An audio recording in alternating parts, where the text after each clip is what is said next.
Good day, folks. This is Greg Judy at Green Pastures Farm. Today I've got Isaac with me.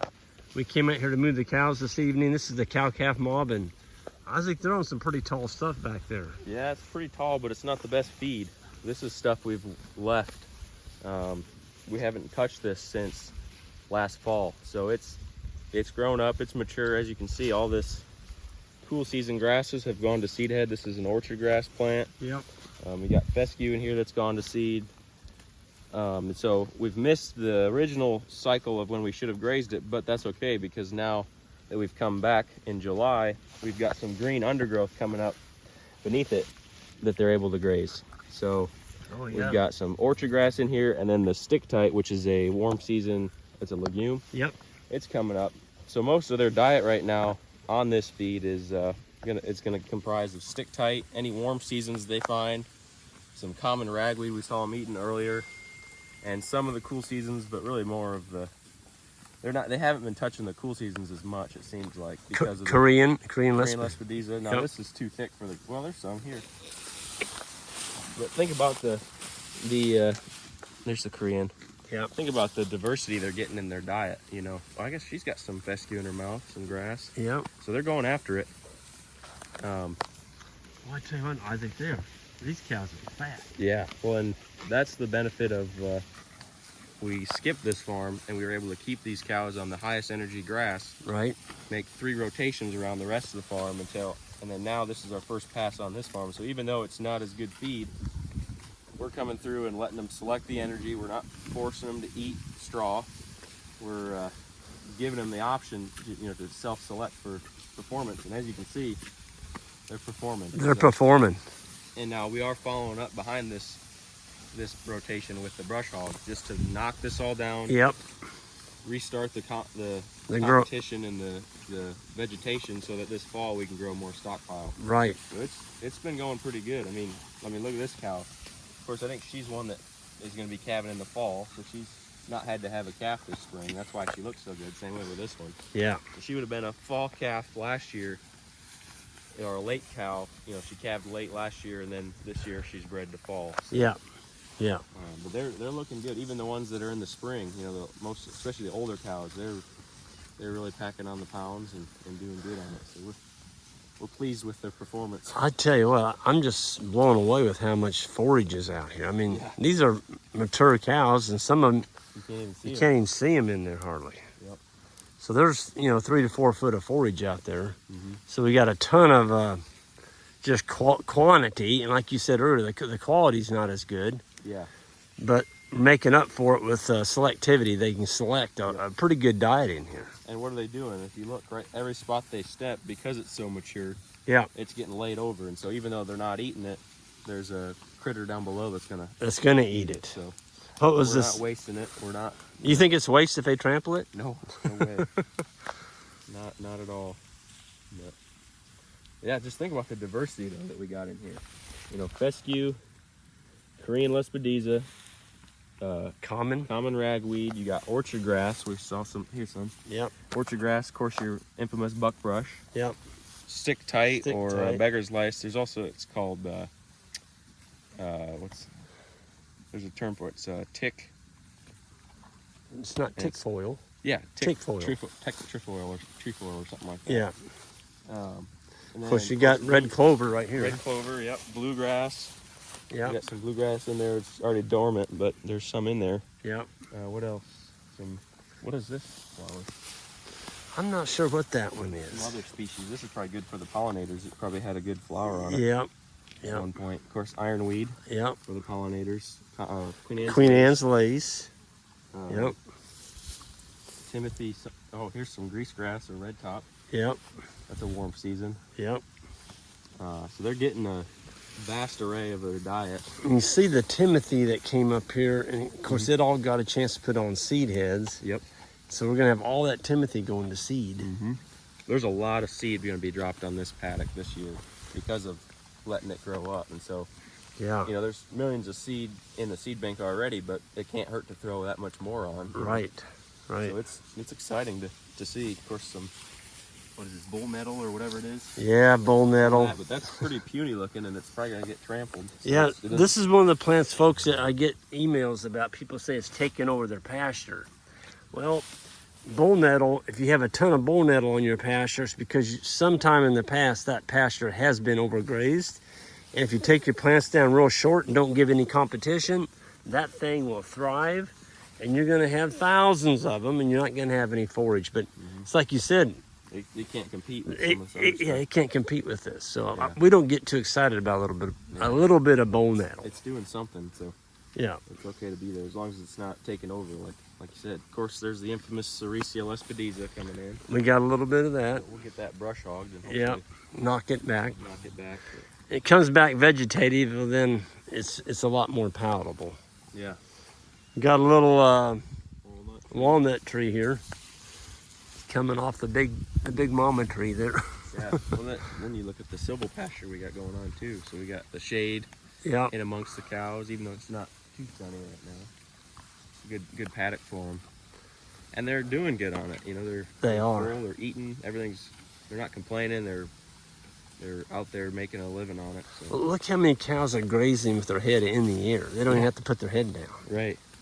Now there's a funny equilibrium where they don't like walking through this as much because the effort to walk through it is not worth the energy To get to it. get it. So they're kind of picky on that front. But if you can get them to where there's some good stick tight or whatever, where they got something to eat, they're gonna walk through it. And Yeah, trample it. and trample it. They're not yeah. they're not dumb. They're not gonna walk for nothing. You know. Right. They know how much energy it expends and. Well, and we had a very welcome surprise today around, what was that, 1:30, 2 o'clock? Oh yeah. There was, it got dark in the west, and I'm like, oh, I don't know. Because it wasn't in the Really forecast. windy too. Real windy. Yeah. And all of a sudden, we got a really nice rain, and we ended up with 5/8. Yep. 5/8 of an Good inch. year for moisture, that's for sure. Well, I looked on my Right. calendar. We hadn't had a rain since. I know you guys out west are going to probably turn over and wrinkle your nose at us. But it was the 10th of July since we'd had a rain. Yep. Today's the 28th. So it's been 18 days. 18 days. Over 2 weeks, which 90-degree it temperatures. dries out pretty quick in that weather. Yeah. And it was getting dry, but not here. Even though it's probably super wet now because everything that was on there that was kept. But it was even dry here. You can see Oh, yeah. it's kind of not powdery, but it's kind of chalky. You know. Yeah.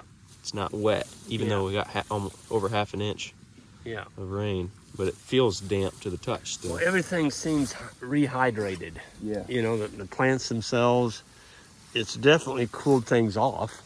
Yeah. I mean, this morning it was hot and humid out here, and tonight it's actually quite pleasant. Yeah, it's not too bad. You want to talk a little bit about the fly load? When we went on to the mature paddocks, Yep. where we don't have as much energy in the grass, we're getting more. Right, we're starting to, if you look at this cow coming across, you see the flies on her back. She's still got quite a bit of flies there. She just swatted at it. Yep. We've noticed the fly load pick up from coming off of that high energy grass to this stuff. Yep. Now, we only got another week and a half to 2 weeks of grazing through here, and then we'll be back on the high energy stuff we've grazed. And so it'll be interesting to see if the flies disappear after that too, you know. And it's not all the animals that have it. I mean, like this cow, she's got, you know, maybe 50. Yeah. Whereas the others have maybe 1,000. Yeah. The pepper here, these animals that are still in a high performance mode, and a lot of those are the ones that haven't had to calve. You know, their immune system is cranking and they have a lot less flies Yes. versus something that, you know, has calved or whatever. Having more pressure put on her. Yeah. Yeah. Yeah. But it's not to the point where, I mean, you see a couple around their eyes, but it's not to the point where it's, Right. you know, miserable for them. Well, somebody said, with all this tall forage, are you concerned about having an increase in pink eye? And I mean, I've been looking through these cows. I haven't seen it. I think I saw one calf that had it, Yeah. and it wasn't bad. We had a bit of an outbreak, you know, 30 days ago. Not an outbreak, not compared to the last 2 Right. years ago. Yeah. We've probably had like 15 or so this year that have got it. Yeah. Mostly calves. Yeah. There's been a few yearling heifers, but by and large, and now we're past the hump of it, and there's not many new cases coming. So Yeah. it probably was just a seasonal thing, and they're doing pretty. And the older mature cows that are doing good, they don't have They don't have any pink eye issue or with it. nothing. So Yeah. And I think that is, I'd more be worried about the fact that we're giving them poor feed would give them pink eye rather than the tall grass. Right. I think that's more of a issue than anything. Their energy went down. Pink eye seems to be more of a nutritional something or other gone wrong. But Yeah. look at that heifer there. She is fat. Yeah, my goodness. I'm walking up. Yeah, right here. Just a yearling. I think she's just a yearling. Maybe she's 2. Yeah, she's fat. Yeah. Fat and slick. That's the way you like them. There's another one right there. Oh yeah, 315. Oh, she's a beaut. She is a beaut. It's hard to make them any prettier than that little heifer right there. Right. There's a bunch of them in here looking like that. They've really put on a lot of weight. The heifers have exploded. Yeah. The yearling bulls herd that we're moving over on our new farm. They look good. I was looking at them the other day. That's crazy. They're just really packing on the weight. They don't even look like the same animals. I think it's because of all that warm seasons you put them on too on the new farm. Yeah. That's what's doing it. Yeah, that big blue stem. It's high sugars. My brother-in-law put them in there a couple days ago, and they disappeared. Yeah. You couldn't see them in the big blue. Yeah. Yeah. Look how fat this cow is. Look at the wrinkles on her. Yeah. She's finished. Yeah. If you're gonna eat see one, the glob coming on the side of her tail on and the back of her spots tail. it. Yeah. And She's got right here on her. She's got a calf on her.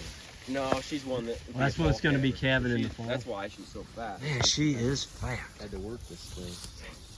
But, and then you can't even see her hip bone hardly. No. It's just covered with just a round bump. She has got a lot of grass fat on her. It's amazing that you can take, I mean, we've said it 100 times, but you can take sunlight and moisture and turn it into stuff like that. Yeah. That's a good business to be in. Yeah.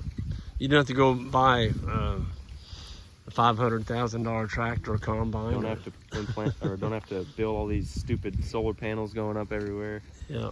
Oh man, I hate it. But yeah.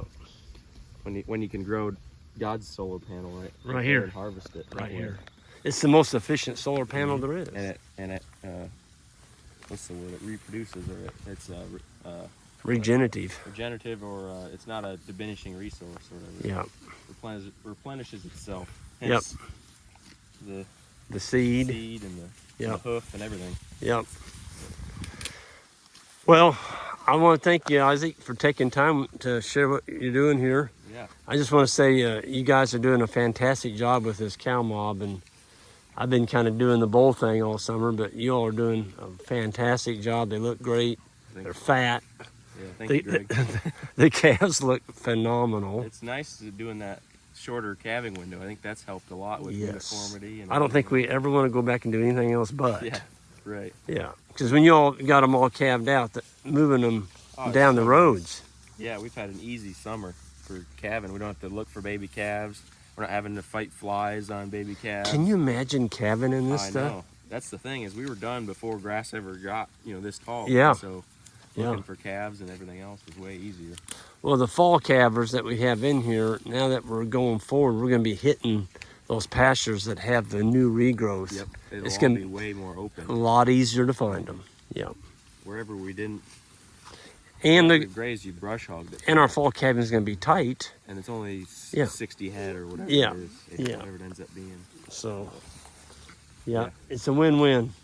It's exciting. The cows are happy. I'm happy. You're happy. The land is happy. Yep. It's healthy, and looking forward to this winter. It looks like we should have a pretty good stockpile season. We should, yeah. And we're keeping animals because we got too much grass. That's a good problem to have. Yeah. It takes animals to grow grass, so right. In theory, it's this cycle that should keep. To a point. Obviously, there's a threshold, but yep. It's good. That's awesome. We could have had 700 this spring, keeping ahead of it. Then this would all be vegetated. It's like Ian says every year, Greg, you need 700 head out here. Yeah. It's like, Ian, come back in 40 days when it's 100 degrees and we haven't had a rain for 6 weeks. Right. But anyway, in the spring it would be nice. Yeah, that's right. Folks, I'm going to get out of here. We're going to get going here, but it's awesome to watch the cows munching this tall, lush forage, the regrowth, and they're doing well. Have a good one.